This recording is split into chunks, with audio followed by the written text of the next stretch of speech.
Investing in our communities for a stronger Ohio. This week on the Senate Report.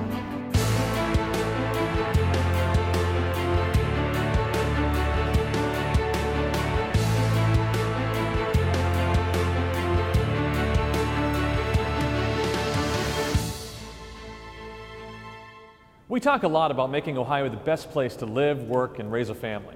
Of course, creating jobs and strengthening our economy goes a long way towards making that happen. So do safe roads and bridges and clean water systems. Those things enhance our quality of life. This week, the Senate unanimously passed SJR 6. That's a resolution to renew the State Capital Improvement Program. This public works initiative would provide more than $1.8 billion over the next 10 years to finance infrastructure improvements in communities all across our state.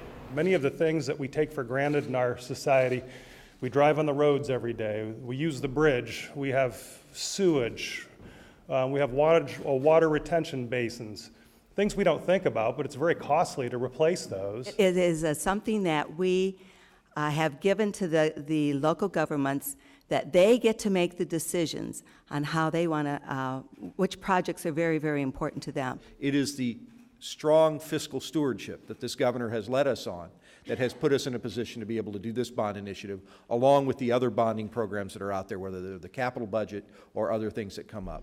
Now, voters in Ohio are going to have to approve this bond issue. It has to go to the House, and upon passage there, it will appear on your May ballot.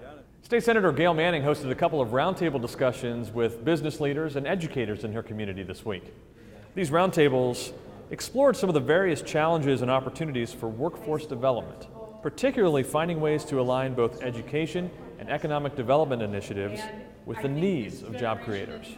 It's so important, I think, as a legislator, to sit back and listen to the experts. And that's who was talking today, were the experts. I learned that a good thing to do is to get the principals and teachers into the businesses so that they can see how they've changed. Okay, here's an interesting concept. You're a business in Ohio and you overpay the state on your taxes. You should get your money back, right? Well, that hasn't always been the case here in Ohio until the Kasich administration found out about it, and they started returning these overpayments to Ohio businesses.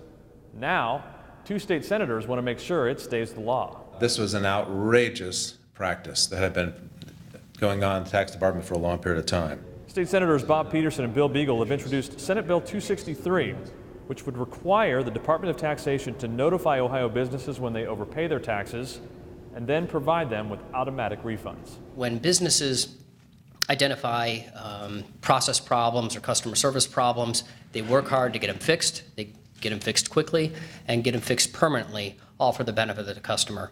And that's exactly what we're doing here today. Taxpayers' dollars are their dollars, and we return those immediately to the businesses that these would affect. Senator Peterson is going to be the guest on the next edition of the Caucus Conversation. He'll talk a little bit more about Senate Bill 263, as well as an agriculture nutrient bill, and a role that he plays on a little-known but very important legislative committee. Here's a preview. It's not necessarily Republicans against Democrats. It's really legislature watching the administration. You can see the full interview with Senator Peterson beginning January 22nd on our YouTube channel.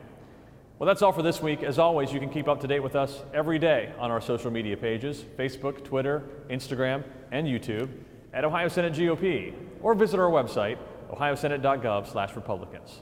Thanks for watching.